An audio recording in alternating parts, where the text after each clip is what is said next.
गुरुजी, शुक्राना गुरुजी, अनंतम शुक्राना हमारे गुरुजी महाराज का। ओम नमः शिवाय, शिवजी सदा सहाय।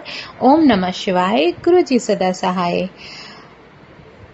अब हम शुरू कर रहे हैं पंचम युद्ध खंड, उसका पहला पार्ट, जिसमें त्रिपुरासुर वध की कथा बताई गई है। नारद जी बोले, अब तक तो हमने शिवजी का गृहस्थ धर्म, गणेश और स्कंद जी की सतकथा का उत्तम चरित्र सुना। अब आप हमें शिवजी का वह चरित्र सुनाने की कृपा कीजिए जिसमें उन्होंने दुष्ट दानवों का वध किया है। माया विहारी शंकर के सभी सुखदायक चरित्रों को मुझसे कहिए। ब्रह्मा जी बोले, एक समय व्यास जी ने सनत कुमारी से यही बात पूछी थी। तब तो उन्होंने कहा था कि वही कथा मैं तुमसे कहता हूँ। सनत कुमार जी बोले, हे महाविद्वान व्यास जी, अब तुम शंकर जी के उस शुभ चरित्र को सुनो जिसमें कि एक बाण से उन्होंने त्रिपुर को भस्म कर दिया था। शिव पुत्र स्कंद द्वारा तारकासुर के मारे जाने पर उसके 3 दैत्य पुत्र, जिसको मैं ये क्लियर करूंगी, इसमें जिसको कुमार ने मारा था, मतलब हमारे कार्तिकेय जी ने जिसका वध किया था, उसके पुत्र हुए थे, जिसमें 3 पुत्र हुए थे। वो राक्षस के पुत्र थे जो पृथ्वी पर तपस्या करने लगे। उनमें एक था तारकाक्ष श्रेष्ठ और विद्युन्माली, मंझला और कमलाक्ष सबसे छोटा। 3 भाई थे। ये तीनों समान बली, जितेंद्रिय, बल तत्पर, संयमी, सत्यवादी, दृढ़चित, महावीर और देवद्रोही थे। इन तीनों ने अपने समस्त मनोरथों और भोगों को भोगकर ब्रह्मा जी को प्रसन्न करने के लिए सुमेरु पर्वत की गुफा में जाकर बड़ा ही अद्भुत तप किया।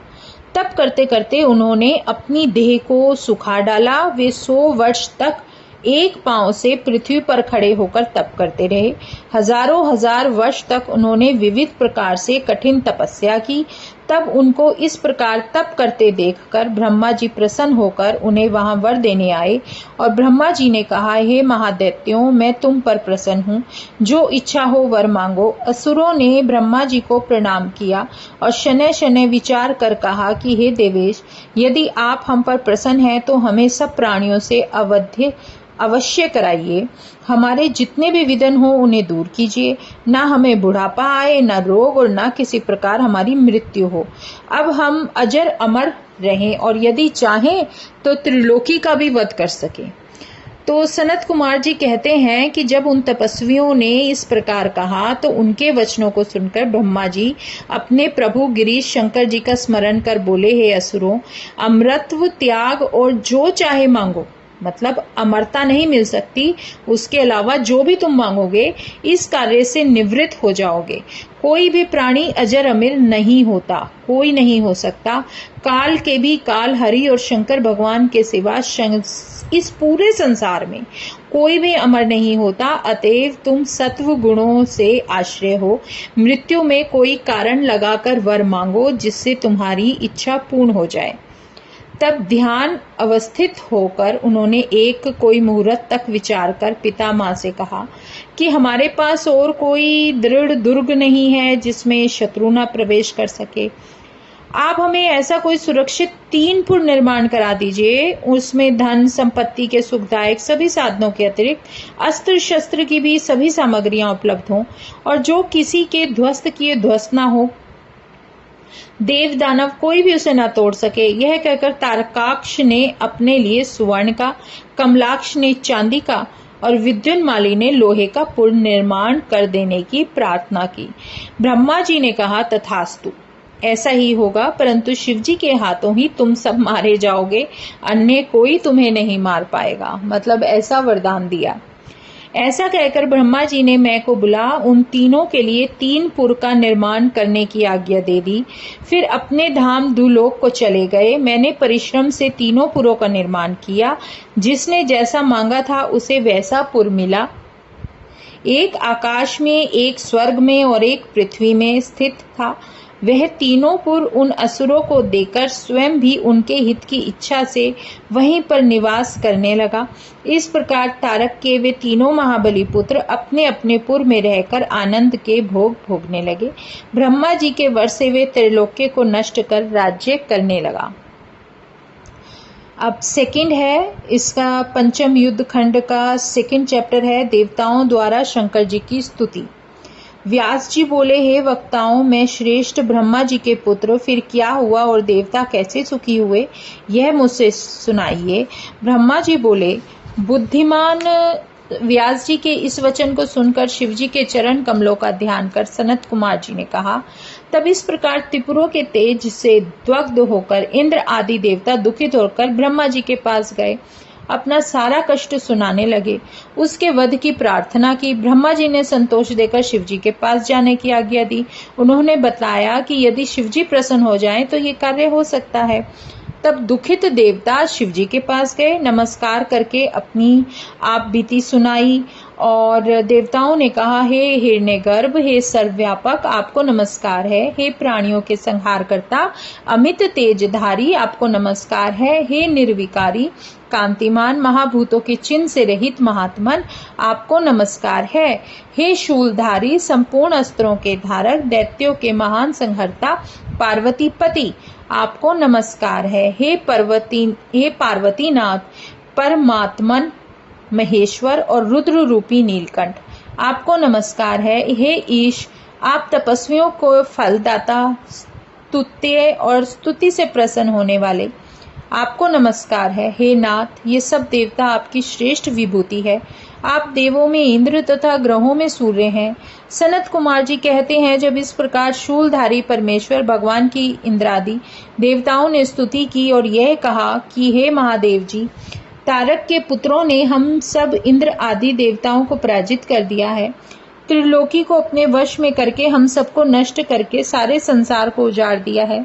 हे शंकर जी, जब तक त्रिपुरों का नाश नहीं होता तब तक आप शीघ्र ही किसी नीति का विधान कीजिए। तब इंद्र आदि देवताओं ने इन वचनों को सुनकर उसके उत्तर में शिवजी ने कहा, शिवजी बोले, इसमें थर्ड चैप्टर भी शुरू हो चुका है, भूतों और त्रिपुरों का धर्म।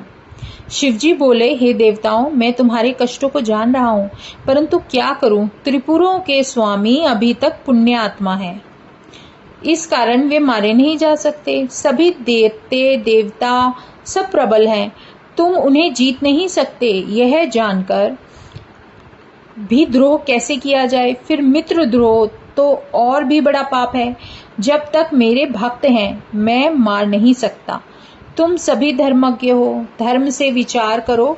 मेरी सम्मति है कि इसके लिए तुम लोग विष्णु जी के पास जाओ और जैसा वो कहें वैसा करो। यह बात सुनकर इंद्र आदि देवताओं ने पहले ब्रह्मा जी से कहा। ब्रह्मा जी अग्रणी बन उन्हें विष्णु जी के पास ले आए और विष्णु जी के पास पहुंचकर देवताओं को बड़ी प्रसन्नता हुई। उन्होंने दुख का समस्त कारण शीघ्र ही विष्णु भगवान को सुनाते हुए निवेदन किया कि विष्णु जी ये सब बातें सुनकर बोलने लगे कि यह सत्य है, जहाँ पर सनातन धर्म हो वहाँ दुख नहीं होना चाहिए। सूर्य के दिखने पर अंधकार नहीं रहता। देवताओं ने कहा, अब हम क्या करें, हमारा दुख कैसे दूर होगा, हमारी किस प्रकार स्थिति होगी और हम कैसे सुखी होंगे। त्रिपुरों के रहते तो धर्म नहीं रह सकता, जैसे भी हो शीघ्र इनके वध का उपाय करो, अन्यथा सब देवता अकाल में ही काल कवलित हो जाएंगे। तब देवताओं की इस प्रार्थना को सुनकर नारायण भगवान ने अपने मन में यह विचार किया कि मैं देवताओं का कार्य कैसे करूं, क्योंकि तारक के पुत्र तो शिव जी के भक्त हैं। समर्थ विष्णु जी ने यज्ञों का स्मरण किया।